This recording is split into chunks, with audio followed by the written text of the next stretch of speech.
Lepo pozdravljeni. Kadarkoli doma prižgemo luč ali priklopimo kakšno napravo, ta deluje, ker imamo v vsakem trenutku na voljo električno energijo. Kako je to mogoče, glede na to, da se proizvodnja in tudi poraba električne energije spreminjata? To je naloga oziroma to omogoča naše elektroenergetsko omrežje. Danes bomo govorili o tem, kako je sestavljeno in kako deluje. Dr. Uroš Kerin, lepo pozdravljeni. Dober dan želim. Proizvodnja in poraba električne energije sta zelo dinamična procesa, ki se spreminjata. Vi pa ju pravzaprav zelo dobro poznate in imate tudi čisto natančne podatke. Kdaj leta 2020 smo porabili največ električne energije? Ja, odjem električne energije je vedno nekako sezonsko pogojen. Lahko rečemo, da je karakterističen za zimsko obdobje.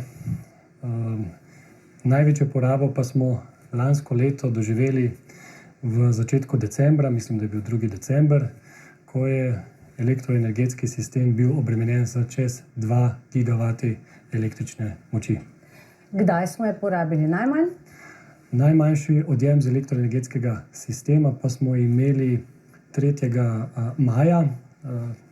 Presenetljivo, to gre za nedeljo po prvomajskih počitnicah in domnevamo, da je ta najmanjša poraba zmes temperature, tega, da so ljudje še vedno z doma in pa na koncu tudi proizvodnja električne energije iz obnovljivih virov. Poraba električne energije pa se pravzaprav iz leta v leto veča. Če pogledava na primer zadnjih 10 ali pa celo zadnjih 20 let, kako se povečuje? Statistični urad pravi, da se je poraba električne energije povečala za več kot 20%, oziroma bolj detaljna analiza pokaže povečanje blizu celo 40% v zadnjih 20-25 letih. Zdaj, rekla sva, proizvodnja električne energije in poraba sta dinamična procesa, ki pa pravzaprav morata biti uravnotežena. Kako vam pravzaprav to uspe?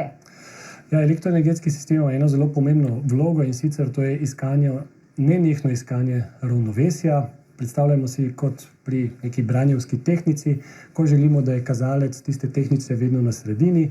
Na levi strani imamo odjem oziroma porabnike električne energije, na desni strani pa proizvodnjo. Naloga podjetja Eles oziroma elektroenergetskega sistema je, da to ravnovesje vedno iščemo in ga zagotavljamo skozi sistemske storitve.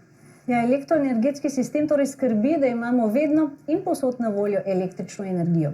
Kako pa je zgrajen naš elektroenergetski sistem? Slovenski elektroenergetski sistem je sestavljen iz več gradnikov: proizvajalcev električne energije, prenosnega omrežja in odjemalcev. Elektroenergetsko omrežje je sestavljeno iz 400 kV, 220 kV in 110 kV napetostnega nivoja in njegova skupna dolžina znaša približno 3000 km, kar je nekaj takega, kot potrebujemo približno, da pridemo do naših severnih držav Evrope. Slovensko prenosno omrežje se zelo močno povezuje z našimi severno, zahodno in južno sosedo. Ravnokar pa smo v gradnji tudi prve povezave z Madžarsko, ki bo še okrepila naše zmožnosti izmenjave električne energije. Električno energijo uravnoteženo proizvaja mešanica 22 hidroelektrarn na Dravi, Savi in Soči, jedrske elektrarne Krško in 3 večjih termoelektrarn. Manjši del pa zajema še proizvodnja iz približno 11990 sončnih in 2 vetrnih elektrarn. Tisti, zaradi katerih smo tukaj, so pa naši odjemalci. Na naše prenosno napetostno omrežje se priklaplja 5 velikih odjemalcev. To so tovarne aluminija v Kidričevem in 4 jeklarne, ki so razporejene v Rušah, v Jesenicah ter na Ravnah. Da elektrika pride v naše domove, je nujen še distributer. Ta skrbi, da se energija na odzemnih mestih pretvori na nižje napetostne nivoje in pride do naših kotičnic. Celoten elektroenergetsko omrežje bi lahko primerjali s človekovim ožiljem. Če je prenosni sistem tisto, kar so v človeku arterije, so potem nižje napetostne nivoji tisto, kar bi poimenovali kapilare. V letu 2020 je bilo gospodinjskih odjemalcev v Sloveniji 855 039, poslovnih pa 108 736. Na eni strani je torej proizvodnja, na drugi strani pa poraba električne energije. Naloga elektroenergetskega sistema pa je uravnavanje enakosti med obema. Kako pravzaprav poteka to uravnavanje? Profesor Marko Čepin, lepo pozdravljeni. Lep pozdrav. Zdaj, kako fleksibilne so naše elektrarne, hidroelektrarne, termoelektrarne, pa tudi jedrska elektrarna v Krškem, če recimo je povpraševanje po električni energiji nekoliko nižje? V elektroenergetskem sistemu elektrarne, ki sodelujejo v regulaciji, uravnavajo količino proizvodnje glede na potrebe. Če potreb ni, oziroma če je potreb manj, te elektrarne zmanjšajo njihovo moč. Če potrebujemo več električne energije, pa morajo elektrarne, ki sodelujejo v regulaciji, povečati moč. Pri tem pa so hidroelektrarne v boljši poziciji v regulacijskem sistemu, ker lahko svojo moč hitreje povečajo kot termoelektrarne in so s tem v sistemu dragocenejše. Termoelektrarne na premog so v tem primeru najslabše, zaradi tega, ker so večje enote in bolj okorne in težje spreminjajo moč v večjem obsegu oziroma v več procentih na minuto. Jedrska elektrarna v Krškem je, kar se tega tiče, hitrejša, med termoelektrarnami pa so najhitrejše plinske elektrarne. No in recimo, da se poveča potreba po električni energiji. Kaj se najprej zgodi? Za koliko lahko povečajo proizvodnjo električne energije naše elektrarne? Naše elektrarne lahko povečajo proizvodnjo v okviru regulacijskega dogovora, ki je zapisan v navodilih. Tipično je to nekaj procentov na njihovo moč. Vkolikor avtomatska regulacija ne zadošča, takrat vklopimo dodatne elektrarne, ki v času prvotne potrebe niso delovale. Katere so to, koliko imamo teh rezervnih elektrarn in kako delujejo? To so v Sloveniji predvsem plinske elektrarne, niso pa to izključno plinske elektrarne, delujejo pa preprosto. Ko jih ročno zaženemo, morajo doseči polno moč v 15 minutah. Poleg tega pa je naš elektroenergetski sistem vključen še v elektroenergetski sistem Evrope. Kaj pravzaprav to pomeni? Vključenost v večje elektroenergetske sisteme pomeni, da v primeru večje porabe oziroma v primeru manjše porabe regulacijski sistem naše države in regulacijski sistem sosednjih držav sodelujeta in imamo zaradi večje vpetosti gotovo zanesljivejši elektroenergetski sistem. Ja, dobra povezava s sosednjimi sistemi je izrednega pomena za zanesljivo delovanje sistema, ker si, če pride do primanjkljajev ali presežkov električne energije, sosednji sistemi avtomatsko pomagajo med seboj.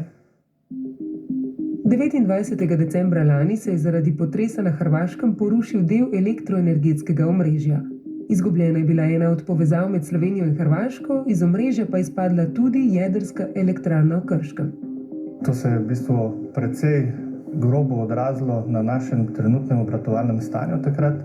Operaterji so imeli veliko dela, da so pokrili to izpadlo energijo zaradi izpada nuklearke in hkrati je bilo treba tudi ponovno vzpostaviti neko stabilno stanje, ker se je zelo spremenil vzorec pretokov po slovenskem in bližnjem omrežju. Če se v sistemu pojavijo težave, kot je bila ta na Hrvaškem, so vsi sistemski operaterji, torej države v sistemu, obvezane, da si pomagajo. Aktivirajo se avtomatske rezerve po celi Evropi, se stabilizira frekvenca in potem smo z nekimi lastnimi ukrepi zadolženi za to, da v približno 15 minutah to izpadlo energijo nadomestimo iz svojih zakupljenih rezerv. In to smo v tem konkretnem primeru naredili. Kmalu po dogodku zaradi potresa na Hrvaškem se je 8. januarja letos ločil še del evropskega omrežja. Razlog je bil predvsem v majhni porabi električne energije med prazniki in zato veliki presežki električne energije na Balkanu. V zahodni Evropi, kjer je bila zelo nizka temperatura, pa je bila poraba električne energije velika. To je povzročilo povečan transport električne energije z Balkana v preostale dele Evrope in posledično veliko obremenitev omrežja v smeri Balkan proti preostali Evropi. V teh obratovalno zaostrenih razmerah je prišlo še do izpada povezave na Hrvaškem, temu so sledili dodatni izpadi povezav in vse skupaj se je končalo z ločitvijo sinhrono povezanega evropskega sistema na dva dela. Ločitev je potekala po jugu Hrvaške in severu Srbije ter Romunije. In ta severni evropski del omrežja je bil na ta način ločen, izgubil je precej proizvodnje, v tem delu je tako prišlo do pomanjkanja proizvodnje in to je imelo za posledico, da se je zgodilo postopno upadanje frekvence. Zopet so se aktivirale te skupne rezerve, s katerimi smo potem sanirali stanje in potem še z določenimi ukrepi, ki so jih izvršili predvsem veliki sistemski operaterji, da smo frekvenco stabilizirali na vrednost okrog 50 Hz, kar je za naš sistem predpisano. V okviru mehanizma, po katerem se sprožijo rezerve za vzdrževanje frekvence, so se s povečanjem proizvodnje v Sloveniji odzvali nekateri agregati v Dravskih elektrarnah Maribor, Soških elektrarnah Nova Gorica, hidroelektrarnah na Spodnji Savi, Savskih elektrarnah Ljubljana in enota Termoelektrarna Toplarna Ljubljana. Slovenski prispevek pri sprožitvi rezerve za vzdrževanje frekvence je bil celo večji od vrednosti določene z mednarodno veljavnimi pravili. Zaradi tega dogodka v Sloveniji ni bilo treba vključevati dodatnih agregatov. Napetost naj bi imela v stabilno povezanem sistemu povsod enako frekvenco, torej 50 Hz. A zaradi izrednih dogodkov, izpadov proizvodnje in odjema, lahko frekvenca pade ali naraste. Zato morajo sistemski operaterji zagotoviti njeno avtomatsko uravnavanje. In zaradi tega imamo sistemski operaterji dogovor, obvezo, da vsak v svojem sistemu zakupi določene rezerve, ki se avtomatsko aktivirajo takrat, ko pride do odstopanj frekvence. To se pravi, na tistih proizvodnjah, ker so te rezerve zakupljene, morajo biti tudi meritve frekvence in ko aparature zaznajo odstopanje, se tak agregat ustrezno odzove z povišanjem ali znižanjem proizvodnje. Verjetnost, da bi se hkrati zgodilo več izrednih zaporednih dogodkov, ki bi lahko ogrozili povezan evropski sistem, je majhna. V elektroenergetskem sistemu poleg vzdrževanja oziroma regulacije elektroenergetskega sistema tudi načrtujejo proizvodnjo električne energije. Zdaj, kako se načrtuje letna proizvodnja električne energije? Obratovanje elektroenergetskega sistema je zelo pomembno, še posebej mora ohranjati stabilnost in pa zanesljivost. Zato se načrtovanje izvaja v različnih časovnih horizontih in na letni osnovi si seveda pogledamo pretekle trende, porabo, odjem električne energije, pogledamo si seveda tudi časovno obdobje leta, torej zima, pomlad, poletje, jesen. Pogledamo tudi morda gibanje temperature in pa ostale parametre, recimo proizvodnjo obnovljivih virov, ki se na to upošteva v celotni sliki oziroma neki enakomerni sliki obratovanja elektroenergetskega sistema na letni osnovi. Še bolj natančno se načrtuje mesečna proizvodnja. Tako je, ko imamo enkrat neko daljnovidno sliko ali pa daljnoročno sliko, se lahko celotni elektroenergetski sistem in pa tudi partnerji oziroma deležniki elektroenergetskega sistema temu ustrezno pripravijo na tem časovnem horizontu. Bližje, ko pa smo dogodku, ko se zadeva aktivira, bolj natančno lahko določene napovedi spravimo v realnost. Zato na mesečni osnovi ponovno preverimo, ali naše predpostavke dolgoročno držijo, če ne, jih morda popravimo, če pa ja, pa jih ohranimo.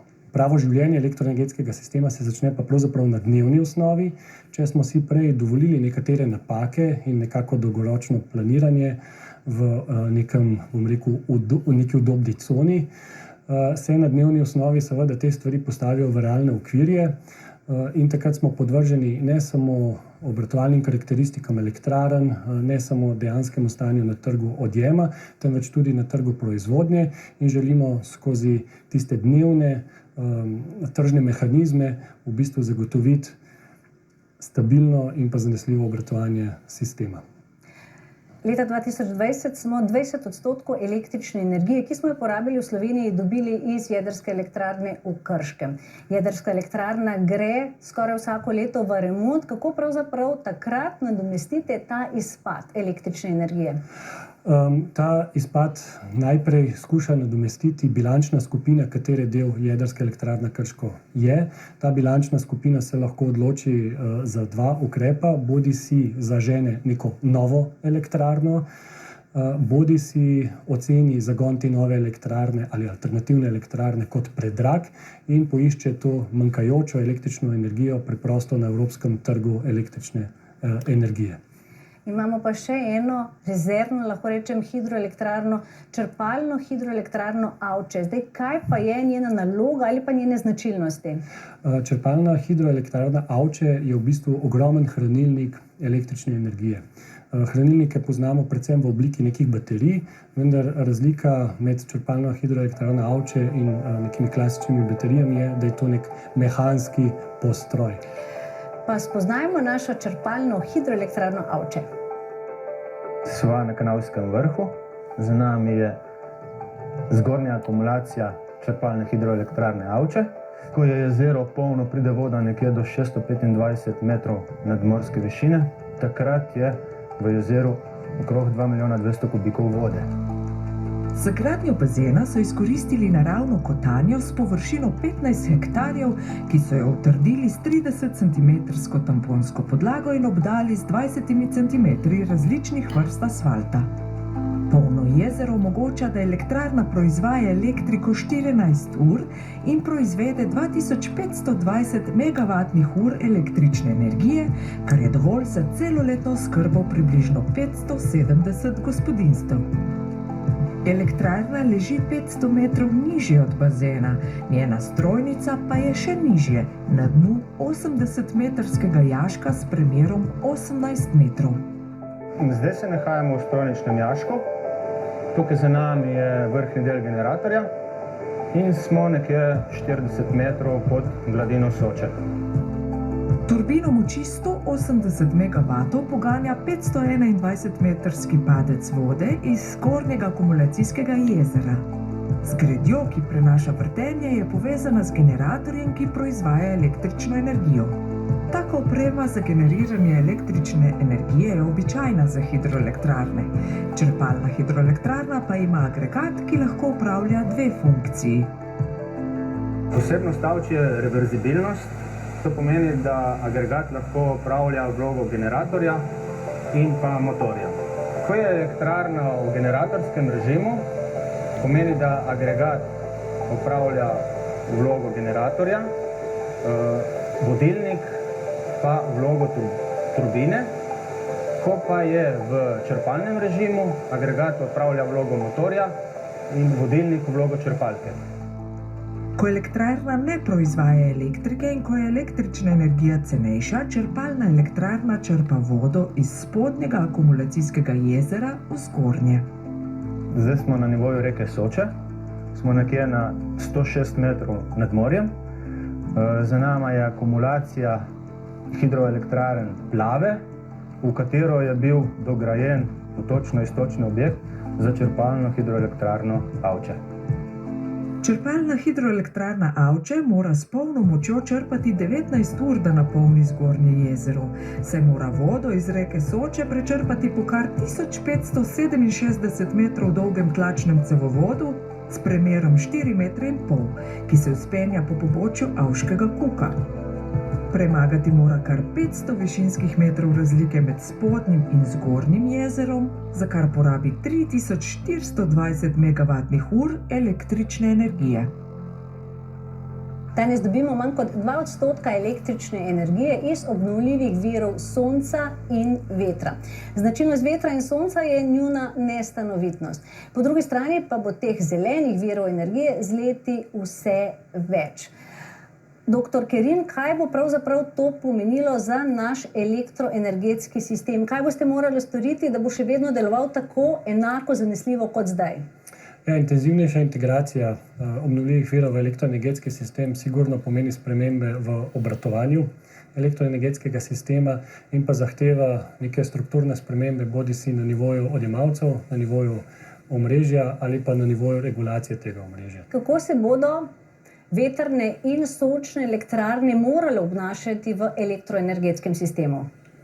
Sončne elektrarne ali pa vetrne elektrarne, če delajo stalno na polni moči oziroma na maksimalni moči, nekateri lahko nimajo regulacijske rezerve navzgor. V primeru večje porabe ne more iti z močjo navzgor. Zato, če delajo na nižji moči od tiste, ki jo zmorejo, prispevajo k regulacijski rezervi sistema in s tem so za sistem dragocenejše. In tako bodo delovale v prihodnosti. In tako bodo delovali v prihodnosti, hkrati pa bodo tudi porabniki v prihodnosti postali drugačni, kot so sedaj. Če danes porabnik porabi takšno količino električne energije, če je v prihodnem omrežju na razpolago manj energije, bo mogoče malo manj energije isti porabnik porabil v tistem času, ki je za njega potrebna. Spremembe se bodo zgodile tudi pri prehodu na električni transport. Zdaj, kaj se bo pravzaprav zgodilo in kaj bo to pomenilo za elektroenergetski sistem, ko bomo čez noč polnili naše električne avtomobile in ko bo teh avtomobilov pravzaprav že zelo veliko? Ja, e-mobilnost ali električna vozila so sigurno neka nova komponenta v obvladovanju oziroma načrtovanju elektroenergetskega sistema, prinašajo v obratovanje nekatere priložnosti, sigurno, na drugi strani pa tudi nevarnosti. Nevarnosti predvsem v luči tega, da bo zopet potrebno infrastrukturo, ki za takšne komponente ni bila grajena, torej za e-mobilnost, bo jo treba nadgraditi in ustrezno prilagoditi. Zdaj, električni avtomobili bodo največji porabniki električne energije v gospodinjstvih, obenem pa bodo imeli tudi posebno vlogo v elektroenergetskem sistemu. Kakšno? Največji porabnik v elektroenergetskem sistemu, naš električni avto, lahko pomeni večjo obremenitev za elektroenergetski sistem, ker je treba za stabilen elektroenergetski sistem s stališča zagotavljanja stabilnosti in velike sočasnosti polnjenja velikega števila električnih avtomobilov narediti tudi sistemske spremembe. Hkrati pa lahko izkoristimo baterije električnih avtomobilov tudi v prid elektroenergetskega sistema, ker so baterije lahko hranilnik energije za naš elektroenergetski sistem, kadar električni avto ni v uporabi ali se ne pričakuje njegova uporaba v kratkem časovnem obdobju. Najlepša hvala obema za pogovor. Najlepša hvala tudi vam. Ja, elektroenergetski sistem se bo v prihodnosti ukvarjal z velikimi spremembami. Strokovnjaki pa bodo poskrbeli, da potrošniki tega ne bomo občutili in da bomo še naprej imeli električno energijo vedno in povsod.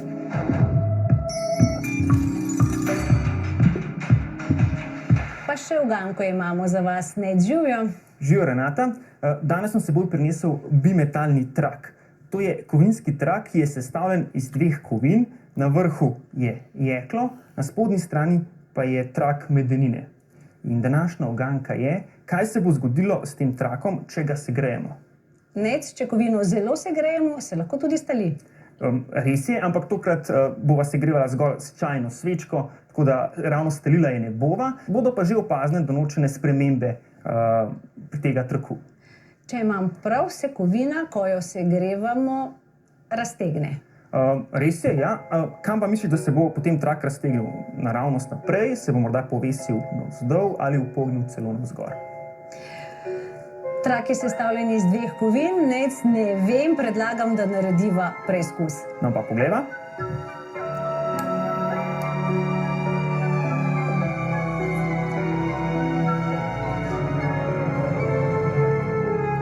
Zanimivo, zgodilo se je pravzaprav to, kar sem najmanj pričakovala. Trak se je upognil navzgor. Ja, res je, se pravi, upognilo se je na jekleno stran in vedno se upogne na jekleno stran. Razlog se skriva v tem, ker se medenina, ko jo segrevamo, bolj raztegne kot jeklo. Zato se je medeninasti, spodnji medeninasti trak bolj raztegnil kot zgornji in posledično se je bimetalni trak upognil. Torej, na zunanji strani ovinka, ki je malenkost daljša, smo imeli medeninast trak, na notranji strani, ki pa je krajša, pa jeklen trak. Kar pomeni, da če bi trak obrnila, bi bilo ravno nasprotno. Tako je, ja. Nec, pa se bimetalni trak tudi kje uporablja? Ja, ker bimetalni trak, poleg tega, da se upogne pod temperaturo, tudi prevaja električni tok, je zelo koristen za kakšna stikala ali pa za termostate. In recimo v likalnikih uporabljamo bimetalni trak ravno zato, da uravnavamo temperaturo likalnika. Torej, ko je likalnik prevroč, se bimetalni trak upogne in s tem prekine električni tok okrog, ko pa se sledi, pa se ponovno zravna in električni tok ponovno teče in likalnik se spet greje. Nec, hvala za zelo zanimivo uganko. Z veseljem. Hvala lepa pa tudi vam, da ste bili v naši družbi. V sredo bo na naši Facebook strani nova uganka, v četrtek pa nova oddaja Ugriznimo znanost. Nasvidenje. Danes vstopajo otroci v puberteto približno leto prej, kot so pred desetletji. Deklice okoli 11., fantje pa okoli 13. leta, vendar ni redkost, da dobijo deklice prvo menstruacijo že v 2. razredu osnovne šole. Lina Medina iz Peruja je leta 1939 postala najmlajša mati v zgodovini. Ko je rodila dečka, je bila stara le dobrih 5 let in torej že spolno zrela. Kako je to mogoče? Kaj se dogaja v telesu otrok pred puberteto? Kaj se dogaja z njihovimi hormoni in kaj z razvijajočimi se možgani? Zakaj so najstniki uporniški, odrezavi, pogumni in nepremišljeni? Najstniki med puberteto postanejo sobe, zvečer težko zaspijo in zjutraj težko vstanejo. Koliko spanca pa pravzaprav potrebujejo? Da boste starši lažje spali, glejte Ugriznimo znanost in izvedeli boste, zakaj vas vaš najstnik spravlja ob živce.